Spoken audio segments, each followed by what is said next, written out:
আপনি এটা একটা एग्जांपल দেখাবেন। আমি দেখাবো সার্জিস আমি একটা एग्जांपल দেখাবো, एग्जांपल দেখাই, অবশ্যই একটা एग्जांपल দেখাই, একটা एग्जांपल হ্যাঁ আপনারই দেখাই। আমার এটা বলতে মানে এটা খুব ইচ্ছা ছিল না, কিন্তু যাই হোক একজন জুডিশিয়ারির একজন খুব উঁচু পদের কর্মকর্তা আমাকে জানিয়েছেন, আমি বলি সেটা হচ্ছে আপনার বাবার তদবিরের কারণে নিয়োগ বন্ধ করে দেওয়ায় পঞ্চগড়ের জেলা জজ আর চিফ জুডিশিয়াল ম্যাজিস্ট্রেটকে মিনিস্ট্রিতে অ্যাটাচড করা হয়েছে। আমি প্রশ্ন করি আপনি আপনি আপনাকে আমি প্রশ্ন করেছি যে আপনারা যে রূপায়ণের অফিস নিয়েছেন সেটা চাঁদা করতে যে চাঁদা করতে আসতেছে, আপনাদের যদি আমি প্রশ্ন করি যে আপনারা আসলে কেন এই গাড়ি চড়ে এখানে যাইতেছেন, কে আপনাদের গাড়ি দিচ্ছে, আপনারা বলেন আমার মতো 1 কোটি খালেদ মহিউদ্দিন আছে যারা আপনাদেরকে গাড়ি দেয়। একই কালচারে আপনারা করতেছেন না, একই কালচারে আপনারা ব্যবহার করতেছেন না, আপনাদের কাছে তদবির আসতেছে, আপনারা তদবির করতেছেন তো, বিভিন্ন জায়গায় আপনারা তদবির করতেছেন তো, করতেছেন না, আসতেছে আপনাদের কাছে ভাই আসতেছে 100টা, হ্যাঁ করতেছি না ভাই। আপনি একটা রেফারেন্স বের করে দেখাবেন যে এই তদবিরটা করছি।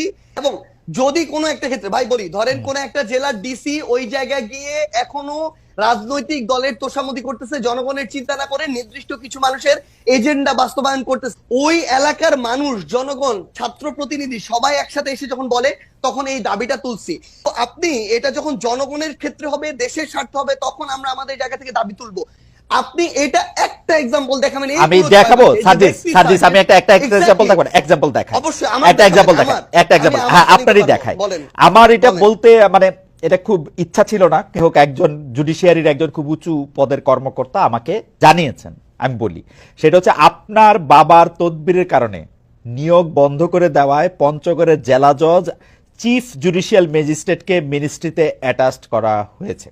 ভাই শুনেন একটা কথা বলি, মানে এই যে মানে এটার চেয়ে বড় প্রোপাগান্ডা, এবং মানে পঞ্চগড় জেলার যত মানুষ আছে তাদেরকে জিজ্ঞাসা করবেন, পুরো পঞ্চগড় জেলার বৈষম্য বিরোধী ছাত্র আন্দোলন আছে তাদেরকে জিজ্ঞাসা করবেন, পুরো পঞ্চগড় জেলার বৈষম্য বিরোধী ছাত্র আন্দোলন পুরো জেলা কোর্ট থেকে শুরু করে এভরিথিং ব্লক করে রাখছিল শুধু একটা কারণে, এই জেলা জজ এবং চিফ জুডিশিয়াল ম্যাজিস্ট্রেট তারা তাদের জায়গা থেকে একটা নিয়োগ প্রক্রিয়ার পরীক্ষার আগে তারা বিভিন্ন জায়গায় ম্যান সেট করে রাখছিল, এবং ওইখানে যারা পরীক্ষার্থী ছিল তাদের প্রতিবাদের মুখে পড়ে তারা পরীক্ষাটা পর্যন্ত বন্ধ করে দিতে বাধ্য হয়। এবং সবচেয়ে মজার বিষয় হচ্ছে ওইখানে অ্যাপ্লাই করেছিল মনে করেন 2000 স্টুডেন্ট, তারা তাদের মতো করে বিভিন্ন এক্সকিউজ দিয়ে প্রায় অর্ধেক স্টুডেন্টকে পরীক্ষা দিতেই দেয় না, বাকিদেরকে দিয়েছিল।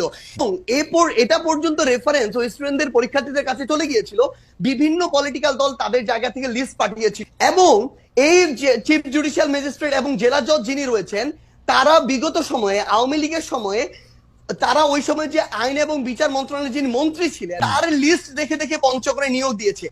এই অভিযোগগুলো এক করে পুরো পঞ্চগড় জেলার ওই পরীক্ষা যারা পরীক্ষার্থী তারা রাজপথে নেমেছিল, মানুষ নেমেছিল, বৈষম্যবিরোধী ছাত্র আন্দোলন নেমেছিল।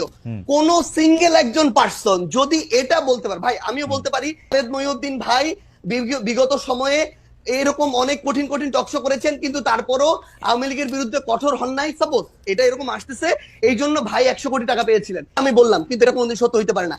আপনি সিঙ্গেল এরকম একটা দেখাবেন যে কেউ একজন বলবে যে আমাদের একটা রেফারেন্স ওই জায়গায় গিয়েছিল যে কারণে আমরা এটা বাধা দিয়েছি। সিঙ্গেল একটা। আপনি কি এই সমস্যার সমাধান করলেন, মানে এই সমস্যার সমাধানে আপনি নেতৃত্ব দিলেন?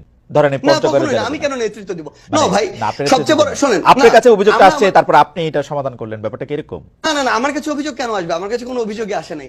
আমরা আমাদের জায়গা থেকে যে জিনিসটা দেখেছিলাম যে যখন পঞ্চগড় জেলার বৈষম্যবিরোধী ছাত্র আন্দোলন এই একটা মানে আগে থেকেই ঠিক করা নিয়োগ প্রক্রিয়ায় যাচ্ছিল, এবং তাদের আগের রেকর্ড গুলো এরকম বিভিন্ন রেফারেন্সে, বিভিন্ন সুপারিশে এবং অর্থ লেনদেনের মধ্য দিয়ে তারা নিয়োগ দিয়েছে।